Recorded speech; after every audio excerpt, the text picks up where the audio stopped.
माझं तर डोकंच तुम्हाला सांगतो काहीच झालं ना. आता मोबाईल घेतला बायकोला, पूनमनं नको म्हटलं तर त्यांचं काय झालं काय माहीत. घेतलाय, बरं घेतलाय ते घेतलाय. आता तुम्हाला सांगतो, पूजा आणि पूनम दिदाचा गॅदरिंगचा कार्यक्रम आहे, वार्षिक स्नेहसंमेलन शाळाच आहे. आता ती बघायला गेली. आपली पोरगी म्हणल्यानंतर आपला अभिमान पाहिजे.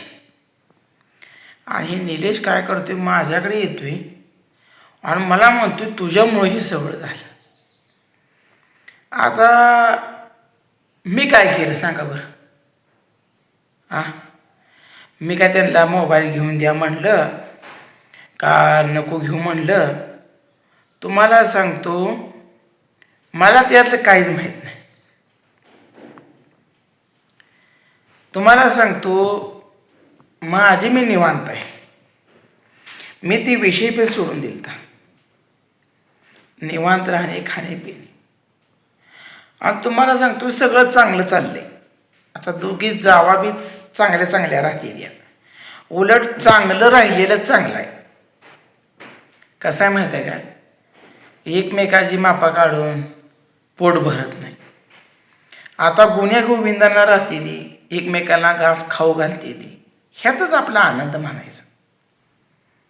दररोज ती बोलून बोलून तर फायदा काय. आणि निलेश माझ्याकडे आलाय आणि मलाच म्हणतो तूच भांडणं लावली. आता मी कशी भांडणं, मी त्यांच्या घरात म्हणतोय का भांडणं लावा?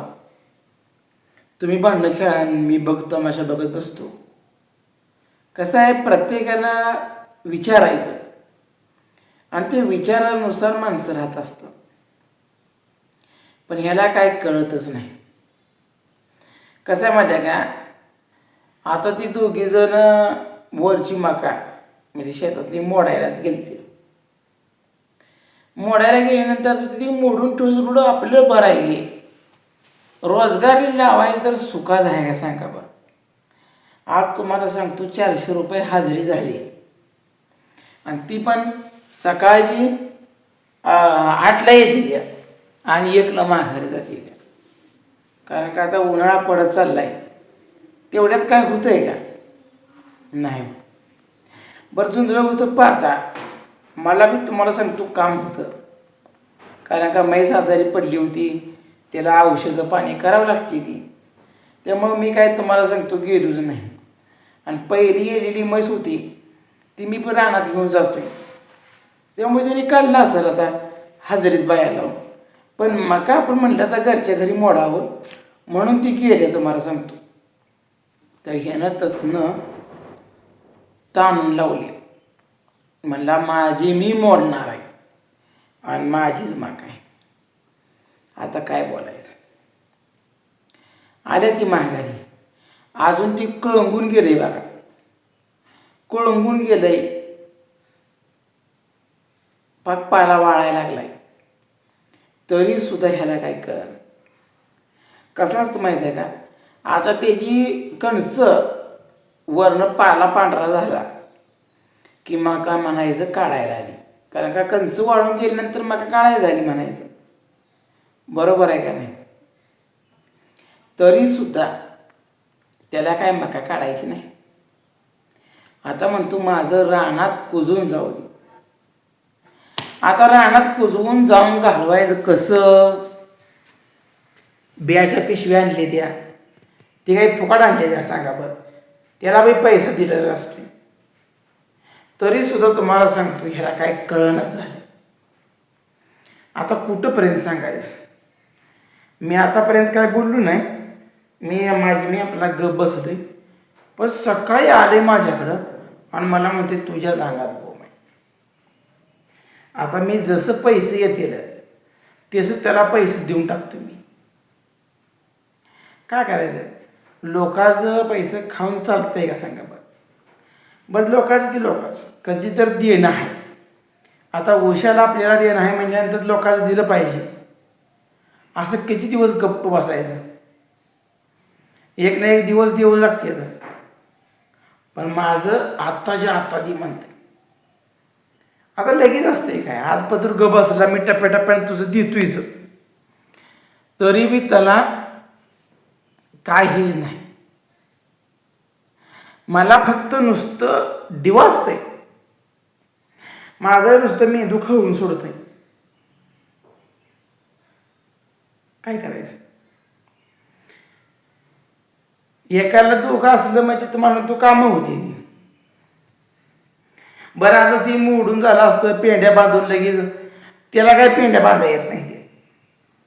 पेंड्या मला बांधायचे चांगल्या प्रकारे, माझ्या ज्वारीचे पेंड्या मला बांधायचे द्या, आणि मकाचे बी पेंड्या मला बांधायचे द्या, आणि पुन्हा आणलं असतं एका दिवशी जाऊन. मग तुम्हाला सांगतो 2-3 रोज सुकाव द्यायला लागतंय, आणि पुन्हा पेंड्या चांगल्या बांधून तुम्हाला सांगतो आणा येते. तरी पण तुम्हाला सांगतो ह्याला काय कळणारच. का होणार? तंटा ह्या क्षणात झाली.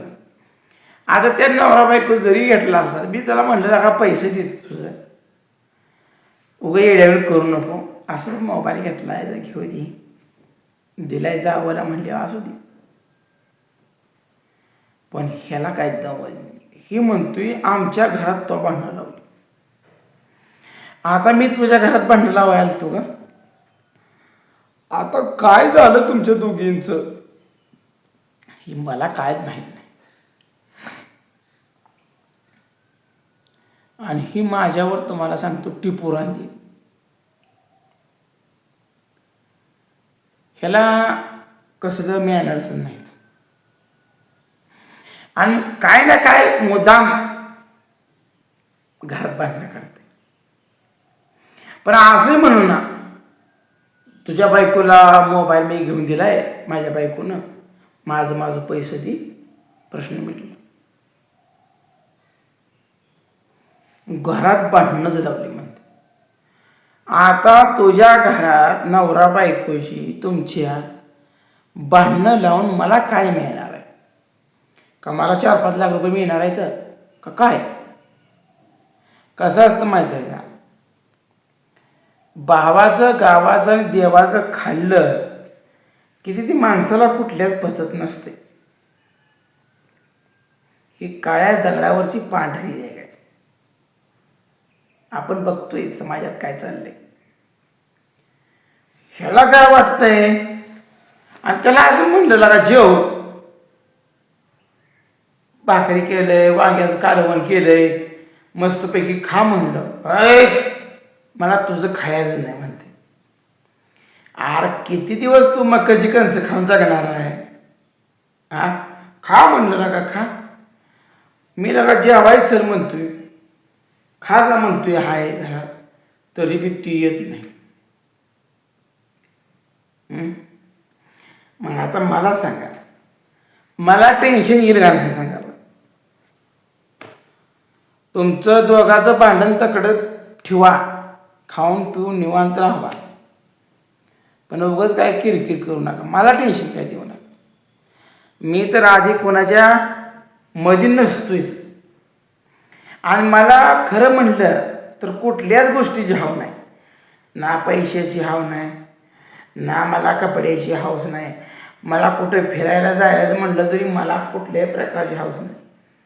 आपलं घर आणि आपण घर ही पहिल्यापासून माझा स्वभाव आहे.